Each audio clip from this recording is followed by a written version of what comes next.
Globalement, ce qu'on peut se dire, c'est qu'il faut trouver une manière d'offrir un accès au contenu à différentes étapes pour le consommateur, pour le téléspectateur, le spectateur. Donc obligatoirement, il faut se poser des questions de quand est-ce qu'un programme peut être disponible pour telle ou telle personne. C'est vrai que trop souvent, on peut voir un certain nombre de films qui vont rester pendant un certain temps sur des étagères parce qu'ils n'auront pas toutes les exploitations classiques de payants, gratuits et autres. Il y a eu une première réforme qui a été faite, je pense qu'il va dans le bon sens. La question qui va se poser, c'est maintenant, qui est la plus grande question, c'est sur la vidéo à la demande par abonnement, la SVOD, où on voit bien qu'elle pose un certain nombre de problèmes pour le développement de cette manière de consommer le cinéma. Non, et donc sur le développement de la SVOD, oui, il va y avoir un vrai sujet. Et c'est des choses qui doivent être négociées, évidemment en partenariat avec Canal+, puisque c'est un des principaux acteurs du financement du cinéma français. Mais c'est vrai que de notre côté, on ne peut pas être, ce que je dis souvent, les pêcheurs bretons et dans un secteur qui est en galère et sans imaginer des relais de croissance pour notre secteur. Et c'est vrai que si des financeurs internationaux souhaitent venir investir dans le cinéma français, faut trouver les meilleures conditions pour les accueillir, mais ça peut quand même être intéressant de les accueillir.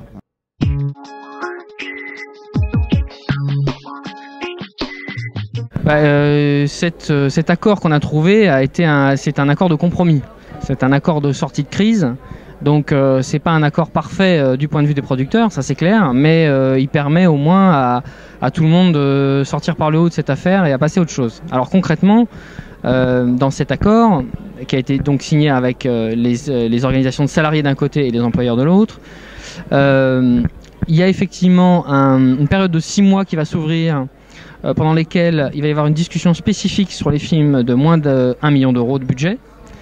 Et on a également élargi l'accès à une annexe dérogatoire, donc avec des salaires un peu moins élevés pour les équipes. Voilà. On a élargi cette assiette au film jusqu'à 3 millions d'euros de budget. Or, c'est la producteur, frais généraux et imprévus. Donc en fait, ça fait autour de 3 600 000 euros en fait, de budget. Voilà. Donc c'est disons un filet de sécurité pour ces films-là, mais ça ne résout pas totalement la question des films au-dessus de cette barre, entre 3,6 millions et 6-7 millions d'euros, qui eux vont voir leurs conditions de production augmenter, leurs coûts augmenter, sans qu'il y ait un véritable changement de leur financement. Donc même si on a adouci un peu le projet de convention collective, je ne vais pas rentrer dans les détails, mais l'impact ne sera pas aussi fort que ce qui était prévu au départ, mais il va quand même être là. Et donc je pense que ces films-là vont avoir un peu de mal, et on est en pleine discussion avec les pouvoirs publics en ce moment pour essayer de trouver des solutions de financement pour ces films.